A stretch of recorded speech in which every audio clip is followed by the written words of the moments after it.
Bienvenue à ce nouveau bulletin de nouvelles de la Haute-Gaspésie, une présentation de Télévision Haute-Gaspésie. Vous voyez que Dominique Fortier n'est pas là, je suis en remplacement.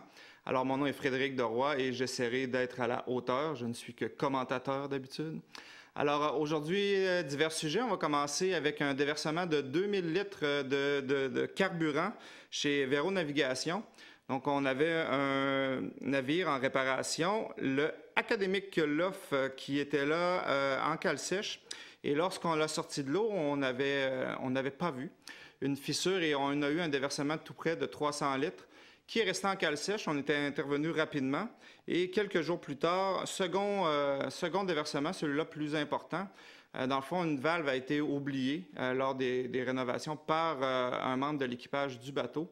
Et lors du remplissage du réservoir, 2000 litres se sont échappés du bateau. Donc, principalement, encore une fois, dans la cale sèche, mais quelques dizaines de litres se sont rendus vers la mer. Donc, ça a été assez contenu rapidement. Des estacades et des rouleaux de fibres, aussi appelés des boudins, ont été déployés afin de contenir les liquides déversés dans le fleuve. Encore une fois, les hydrocarbures ont été récupérés et les dégâts sur l'environnement ont été limités. S'en est suivi une opération de nettoyage pendant quelques jours. Tout au long des opérations de récupération de nettoyage, une équipe d'urgence environnement était présente pour s'assurer du bon déroulement des travaux. Donc, ce qu'on peut retenir de l'histoire, c'est que Véro Navigation a agi très rapidement. Tout a été contenu et il n'y a pratiquement pas d'effet sur l'environnement. Donc, ça a été quand même très bien. Les opérations se sont bien déroulées. Donc, chapeau à Véro Navigation. Dommage qu'il y ait accident de ce genre. Et comme les fuites ont été causées par des négligences ou des non-observations de fissures de la part de l'équipage du bateau. Donc, les frais de nettoyage vont être remis au propriétaire du navire. Donc, Véro Navigation, point de vue nettoyage, va refiler la facture au propriétaire du bateau. Donc, et voilà pour Véro Navigation. On passe à Rivière-Attelaude. Rivière-Attelaude, le parc de la Paix prend forme. Donc, à Rivière-Attelaude, on va avoir un tout nouvel attrait touristique, mais surtout aussi un point de recueillement pour les anciens combattants. Avec une subvention de 25 000 du ministère des Anciens combattants, le Parc de la Paix de Rivière-Attelaude pourra enfin voir le jour. Donc, c'est un projet qui avait été mis en place par M. Jacques Bouchard de Grande-Vallée, projet qui était au début dû pour Cloridorme. Par la suite, Cloridorme n'avait pas embarqué dans le projet, s'était transféré vers Gros-Morne. Il y avait des discussions avec Gros-Morne et finalement, c'est Rivière-Attelaude qui va réaliser le projet. Donc, on a 25 000 du fédéral. Lors de l'annonce, la ministre responsable de la Gaspésie, Diane Leboutillier, était présente pour remettre la contribution fédérale. C'est toujours intéressant pour un politicien d'aller prendre une photo avec un gros chèque. Ce qu'on va faire, c'est qu'on va placer un gros véhicule blindé. Le véhicule, c'est un LAV, L-A-V 3. Donc, on va avoir aussi une plaque avec divers noms des gens qui sont décédés dans le conflit en Afghanistan. Et si on regarde les sommes attribuées, on a 25 000 du ministère des anciens combattants, 15 000 qui provient du CLD de la Gaspésie, 5 000 du budget discrétionnaire de l'ex-ministre responsable de la Gaspésie, M. Pierre Moreau.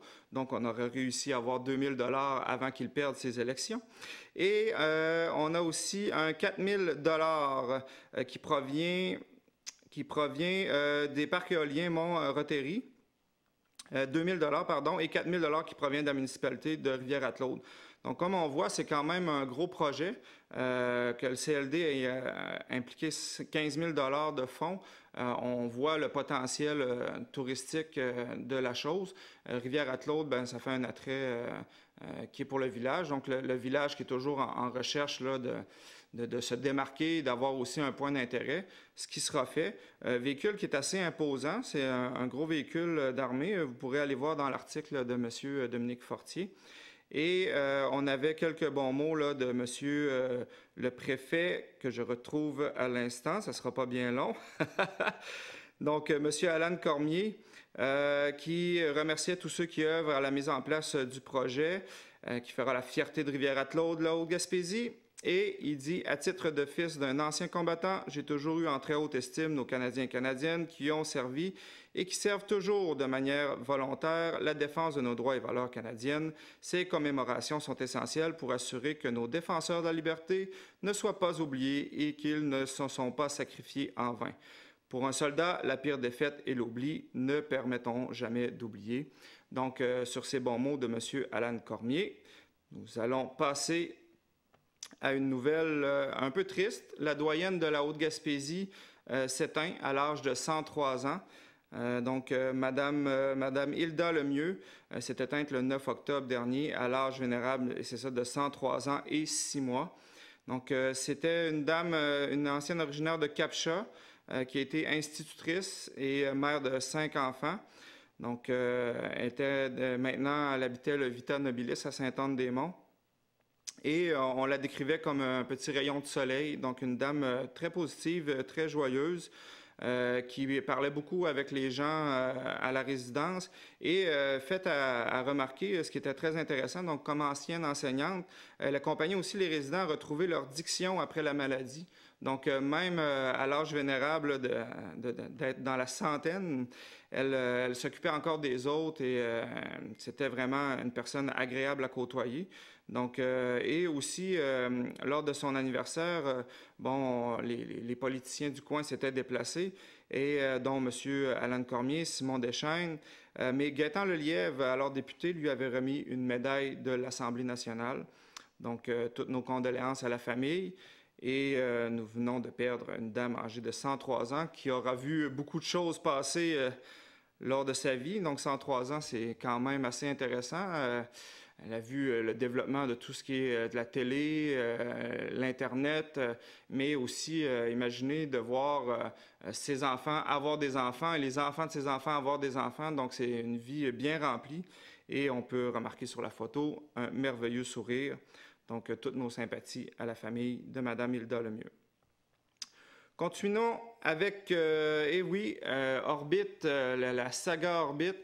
Orbit qui est en arrêt de production depuis 2017, passe d'entente par entente pour prolonger ses délais de paiement, mais a commencé à rappeler du personnel Orbit à Capcha, parce qu'on commence à trouver différentes solutions pour pouvoir réparer le calcinateur qui était le problème majeur chez Orbit.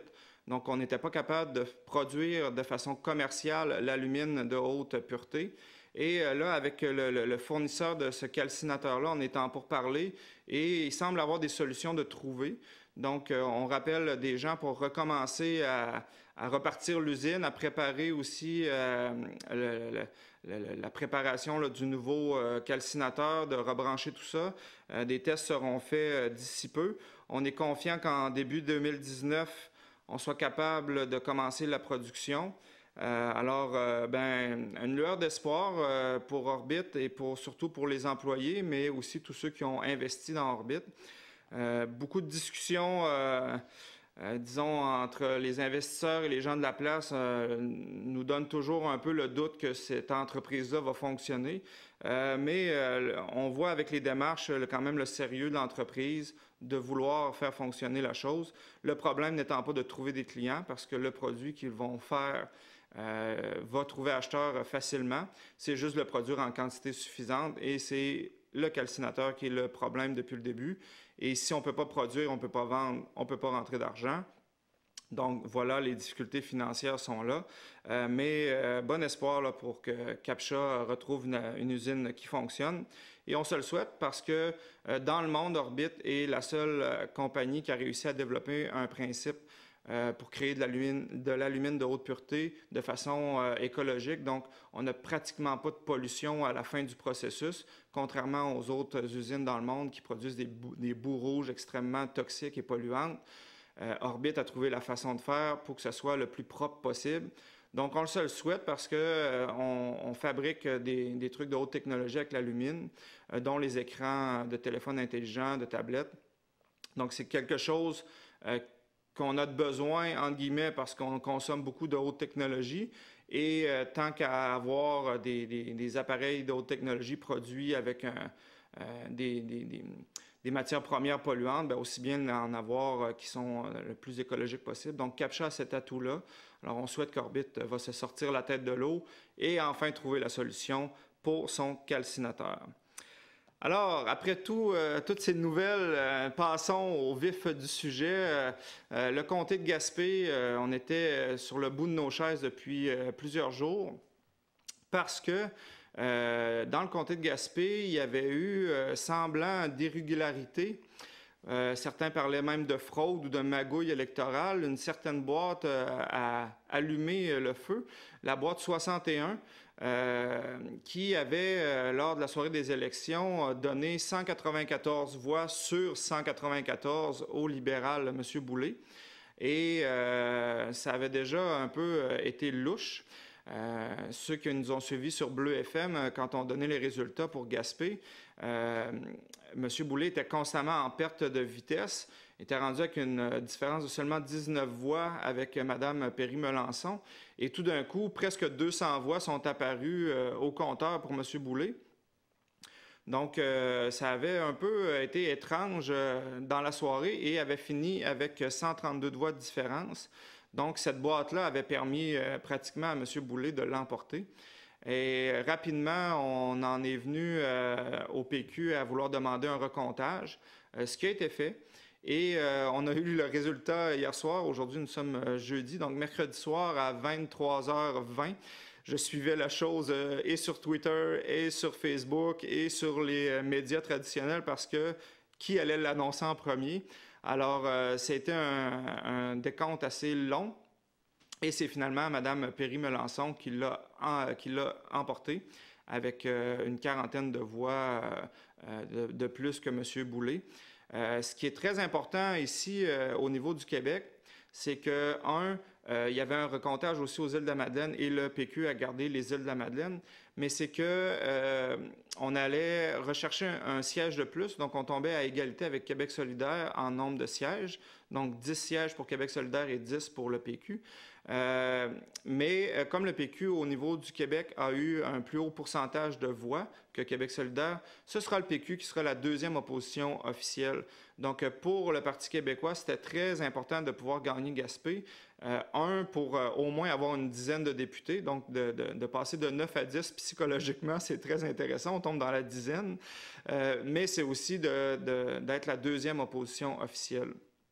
Donc, le PQ aussi, d'un point de vue stratégique, a tout l'Est du Québec, incluant les îles de la Madeleine. Donc, même si on n'est pas dans l'opposition officielle ou dans le gouvernement, tout l'Est du Québec est sous la même bannière. Donc, d'un point de vue d'un poids politique, c'est très intéressant pour le PQ d'avoir une région très précise en main. Donc, quand l'Est du Québec va vouloir quelque chose, va être représenté par un seul parti, ça a un certain poids politique, donc il y a ça d'intéressant. La CAQ ne pourra pas ignorer tout l'Est du Québec qui sera représenté par un autre parti que le leur. Donc, ça me semble très intéressant. Et ce qu'on voit sur la carte en général, c'est que l'île de Montréal, surtout le côté anglophone, est représenté par les libéraux. Donc, on a un secteur très précis libéral, on a un secteur très précis PQ, et le reste va à la CAQ. Donc, on verra par la suite si les échanges politiques portent fruit, mais de prime abord, ça me semble quelque chose d'assez intéressant. Et Mme Perry-Melançon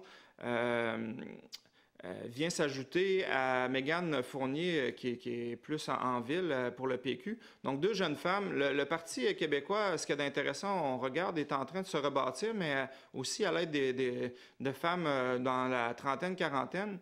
Donc, oui, le parti a eu des coups durs, mais j'ai l'impression que ce parti-là va pouvoir se rebâtir d'une façon toute nouvelle grâce à la jeunesse là, élue qui s'installe. Donc, le parti va être à surveiller dans les prochains temps. Quelque chose de très intéressant aussi par rapport au Parti québécois, qui est présentement le chef intérimaire, c'est M.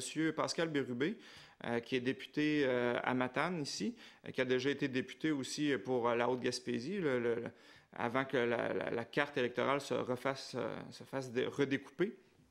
Donc, le chef intérimaire du PQ et de l'Est du Québec. Donc, on en a quelque chose qui se dessine d'assez intéressant là, pour notre coin de pays. Ce sera à suivre. Et ce qui va être très intéressant aussi à suivre, c'est si M. Legault va aller de l'avant avec la réforme du mode de scrutin. Donc, le PQ, le Québec solidaire et la CAQ avaient signé une entente à 3 partis comme quoi ils s'engageaient à mettre à jour, à changer le mode de scrutin s'ils étaient élus. Donc, la CAQ a été élue majoritaire. Donc, on espère que M. Legault ne fera pas comme Justin Trudeau et abandonner cette promesse-là.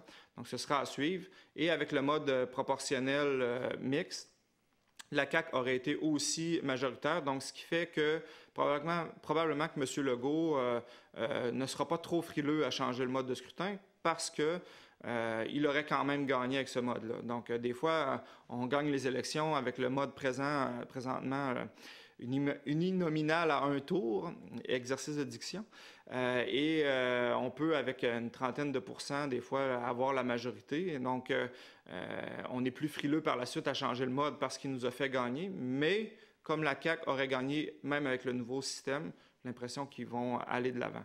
J'aimerais bien qu'il respecte sa parole. Il sera jugé dans 4 ans. Alors, on verra bien ce que ça donne. Alors, nous allons aller à une pause et nous allons revenir avec Mme Virginie Gagné pour parler du magnifique projet Bâtir sa région au niveau scolaire. Alors, à tout de suite. Alexis, c'est un petit gars très actif, toujours souriant. C'est un petit garçon qui a beaucoup d'énergie, donc des jeux pour lui, c'est important pour dépenser de l'énergie. Il aime beaucoup, il y a les jeux d'eau qu'il aime, aller jouer au hockey-ball, aller faire du vélo avec les amis. Il y a le soccer aussi qu'il aime beaucoup. Alexis, c'est un garçon très enjoué, fonceur, très ordonné. Ces petites autos, il sait tout ce qu'ils sont. Tu vas lui demander telle petite auto ce qu'elle est, puis il va te le dire tout de suite. C'est vraiment remarquable, même. C'est un petit garçon qui ne veut jamais déplaire. Un jour, je voulais monter sur le tracteur à gazon. Le chauffeur m'a pas vu et les lames ont coupé ma jambe. On a appelé l'ambulance, puis on a monté, nous autres, à un hôpital le plus proche pour les soins d'Alexis, là. Tu sais, j'ai toujours essayé, là, ma devise a tout le temps été « la vie doit rester le plus normal possible ». Alexis a toujours continué ses activités. Des fois, il faut adapter, mais tout peut se faire quand même.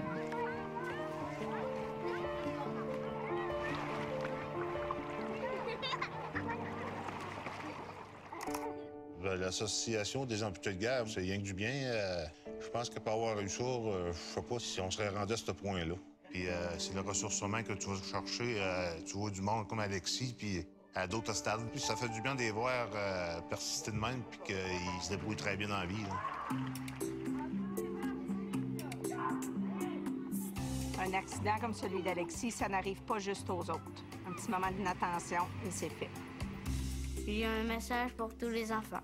On doit toujours rester loin des tracteurs à gazon parce que c'est dangereux. Jouez prudemment.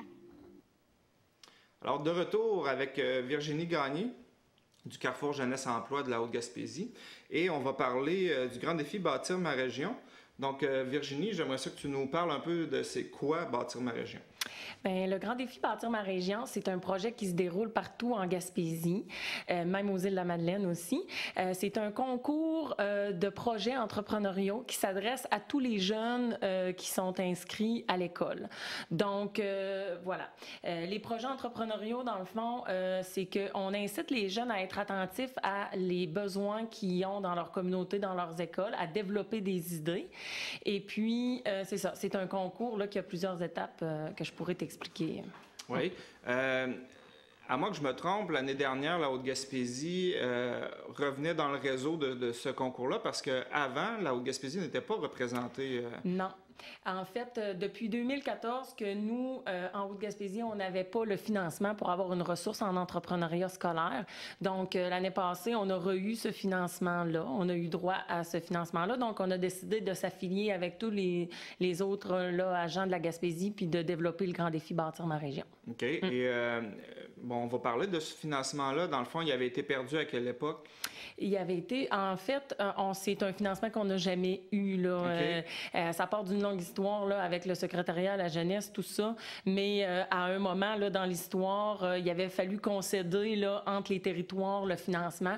Donc, c'était le territoire là, de Gaspé qui avait récupéré la ressource. Okay. Donc, c'est pour ça qu'on n'avait pas de financement ici. Parce que si je me souviens bien, moi, quand je suis déménagé dans la région en 2006, le Carrefour Jeunesse Emploi était présent à l'école pour ce genre de projet-là. Oui. Et par la suite, on avait perdu la ressource, c'est ça? Ben, en fait, c'est que le Carrefour avait décidé d'aller chercher des sous dans le milieu pour quand même qu'on ait une ressource en entrepreneuriat scolaire. Donc, même si on ne recevait pas le même financement au même titre que tout le monde au Québec, quand même, là, le milieu là, donnait des sous, puis on avait quand même une ressource qui était présente dans les écoles. Mais là, depuis l'an passé, on est financé au même titre que tout le monde. Donc, là, C'est une très bonne nouvelle. Ah oui. L'entrepreneuriat qui est souvent dit comme une solution pour relancer la région. Même pendant la campagne électorale, M. Boulay, qui était le candidat libéral, mais aussi Mme Péry-Melançon, soulignait le fait qu'en Haute-Gaspésie, on a beaucoup de jeunes entrepreneurs, que les projets sont intéressants, beaucoup de petits projets. Donc, il faut commencer à la base, il faut commencer avec les jeunes. Donc, c'est quoi le processus là, de ce concours-là? Comment ça fonctionne?